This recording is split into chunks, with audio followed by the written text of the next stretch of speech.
नमस्कार।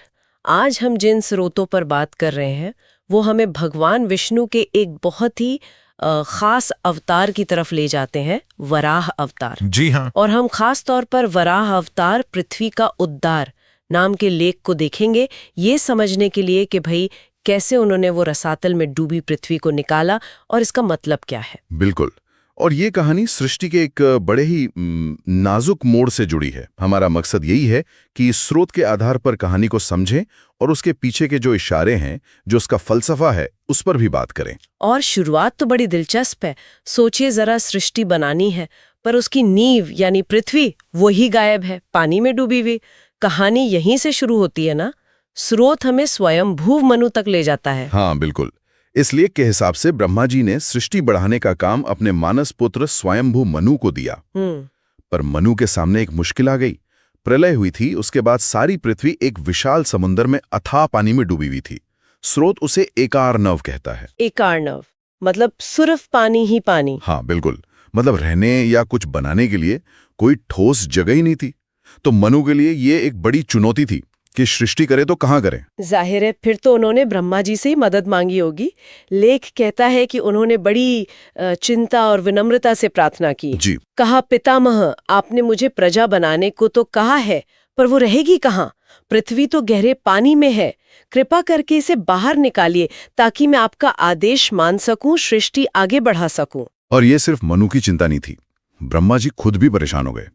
पृथ्वी का इस तरह रसातल में होना, मतलब सृष्टि के सबसे निचले हिस्से में, गहरे पानी में, ये तो पूरी प्रक्रिया में एक बहुत बड़ी रुकावट थी। तो लेख के अनुसार ब्रह्मा जी सोचने लगे कि भाई पृथ्वी को इतने गहरे पानी से बाहर कैसे लाया जाए। ये कोई छोटा मोटा काम तो था नहीं। हाँ, कोई रास्ता नहीं सोच रहा होगा। बिल्कुल। उन्हें कोई उपाय नहीं दिख रहा था। तो इसी सोच विचार में, इसी चिंता में उन्होंने बस एक ही रास्ता सोचा, भगवान श्रीहरि यानी विष्णु, उनका ध्यान किया जाए, उन्हीं को याद किया जाए। और यहीं से कहानी एकदम अलौकिक हो जाती है, जिसकी कल्पना करना भी मुश्किल है। जब ब्रह्मा जी ध्यान में थे, बिल्कुल एकाग्र होकर, हाँ, तो लेख कहता है उनकी नाक से, मतलब नासिका से, अचानक एक छोटा सा वराह शिशु निकला। अंगूठे के पोर जितना छोटा। हाँ, ये सोचने में ही अजीब लगता है। इतनी बड़ी समस्या का हल, और वो भी इतना नन्हा सा जीव। वाकई शुरुआत में तो आकार बहुत ही छोटा था, पर लेख साफ कहता है कि यह स्थिति पलक झपकते ही बदल गई। अच्छा। वो नन्हा सा वराह शिशु देखते ही देखते बड़ा होने लगा। कुछ ही पलों में वो एक विशाल पहाड़ जैसा हो गया। अरे हाँ, उसकी तुलना एक गजेंद्र, मतलब एक बहुत बड़े हाथी से की गई है। और रूप कैसा? एकदम तेजस्वी, शक्तिशाली। वो जोर से गरजा और उछलकर सीधा आकाश में पहुंच गया। वाह, मतलब ये कोई साधारण जीव तो बिल्कुल नहीं था। नहीं, ये तो साफ था कि ये कोई दिव्य शक्ति का ही प्राकट्य है।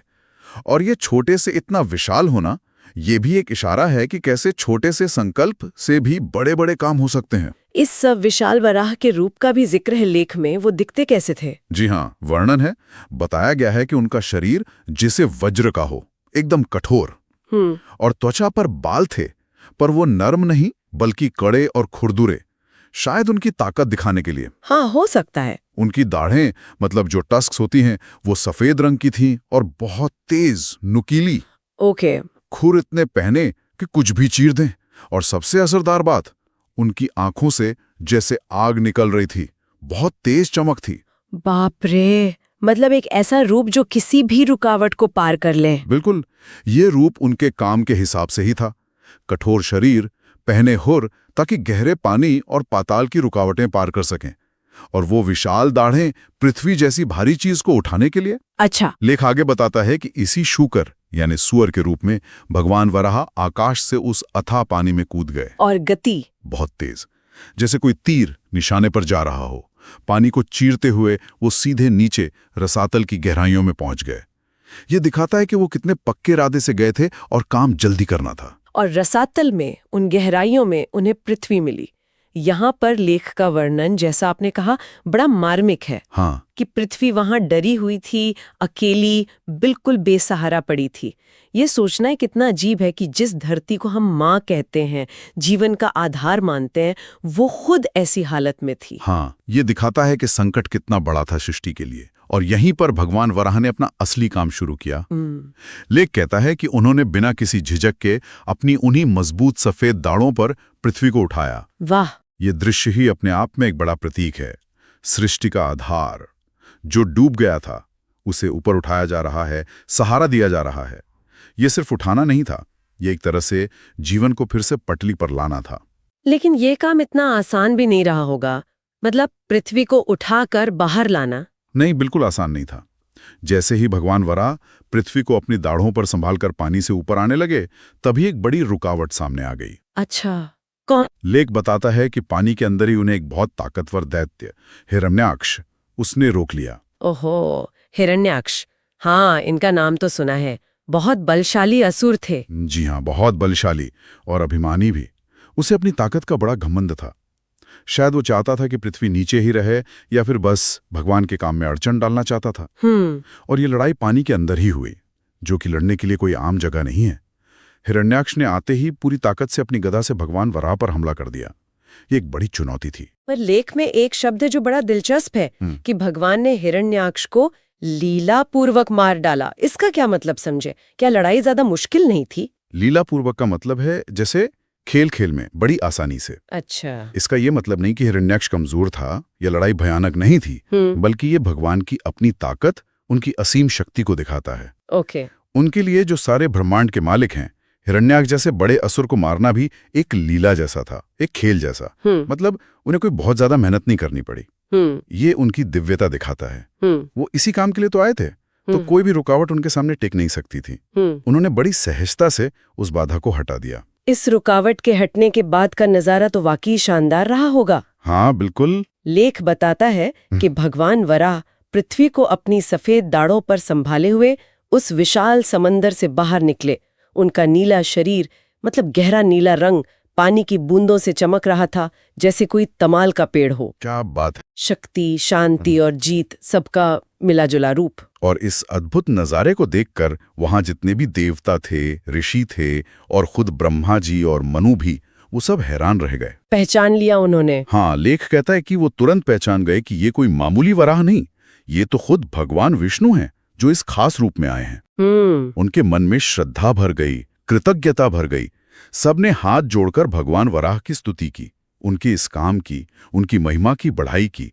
ये पहचान का पल भी बहुत अहम है कि संकट दूर करने वाला कौन है, उसका असली रूप जानना। तो ये साफ है कि ये कहानी सिर्फ पृथ्वी को पानी से निकालने की घटना नहीं है, जैसा लेख इशारा कर रहा है। इसका महत्व कहीं ज्यादा गहरा है। बिल्कुल सही कहा आपने। ये सिर्फ जमीन के एक टुकड़े को बचाने की कहानी नहीं है। तो फिर क्या है?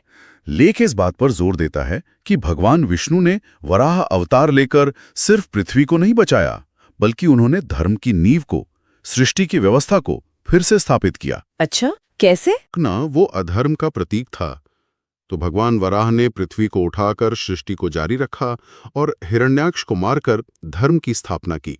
यानी ये अवतार एक तरह से सृष्टि का बैलेंस ठीक करने के लिए था। हाँ, आप ऐसा कह सकती हैं। लेख का जो आखिरी निष्कर्ष है वो बहुत महत्वपूर्ण है।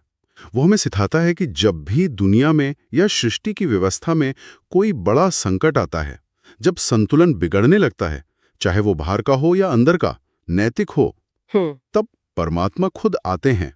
वो किसी न किसी रूप में आकर उस संतुलन को फिर से बनाते हैं, उस व्यवस्था को संभालते हैं। ये सिर्फ एक बचाव कार्य नहीं था, ये एक तरह से कॉस्मिक ऑर्डर और धर्म को फिर से स्थापित करने का दिव्य काम था। चलिए एक बार फिर से जो मुख्य बातें हमने इस स्रोत से समझी उन्हें दोहरा लेते हैं। कहानी शुरू हुई जब स्वयंभूव मनु को सृष्टि रचने का काम मिला, पर पृथ्वी पानी में डूबी थी तो वो मुश्किल में थे। हाँ, और मनु की प्रार्थना पर ब्रह्मा जी चिंतित हुए। उन्होंने विष्णु जी का ध्यान किया, जिससे उनकी नाक से एक छोटा सा वराह प्रकट हुआ, जो फौरन ही एक विशाल तेजस्वी रूप में बदल गया। फिर इस शक्तिशाली रूप में भगवान वराह गहरे पानी में उतरे, रसातल में डरी हुई पृथ्वी को ढूंढा और उसे अपनी सफेद दाढ़ों पर उठा लिया। और बाहर आते समय रास्ते में महाबली हिरण्याक्ष मिला, जिसे उन्होंने बड़ी आसानी से लीलापूर्वक हरा दिया और मार दिया। आखिर में वो पृथ्वी को सुरक्षित पानी से बाहर ले आए। उनके उस दिव्य नीले तेजस्वी रूप को देखकर सभी देवताओं ने उन्हें पहचान लिया और उनकी पूजा की, स्तुति की। और सबसे जरूरी बात, जैसा ये लेख साफ करता है, ये अवतार सिर्फ एक रेस्क्यू मिशन नहीं था। ये धर्म की पुनर्स्थापना और सृष्टि के संतुलन को बनाए रखने का प्रतीक था। हाँ, ये उस गहरे विश्वास को दिखाता है कि जब भी व्यवस्था या संसार में संकट आता है या वो डगमगाता है, तो कोई ऊंची देवीय शक्ति संतुलन बनाने के लिए जरूर आती है। वास्तव में लेख का जो अंतिम वाक्य है वो बहुत शक्तिशाली है और सोचने पर मजबूर करता है। जब संसार डगमगाता है तब भगवान स्वयं आकर उसे संभालते हैं। ये पंक्ति एक तरह का आश्वासन देती है, खासकर मुश्किल समय में। हाँ, ये एक ऐसा विचार है जिस पर सच में गहराई से सोचा जा सकता है।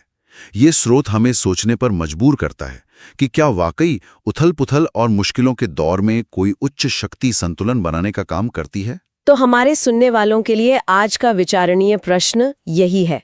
स्रोत में जो ये बात कही गई है कि जब हालात या दुनिया डगमगाती है तो एक उच्च शक्ति उसे संभालने और संतुलन लाने के लिए हस्तक्षेप करती है, इस भरोसे या इस विचार का आज के हमारे अपने जीवन और समय में क्या मतलब हो सकता है, क्या प्रासंगिकता हो सकती है, इस पर जरूर सोचिएगा।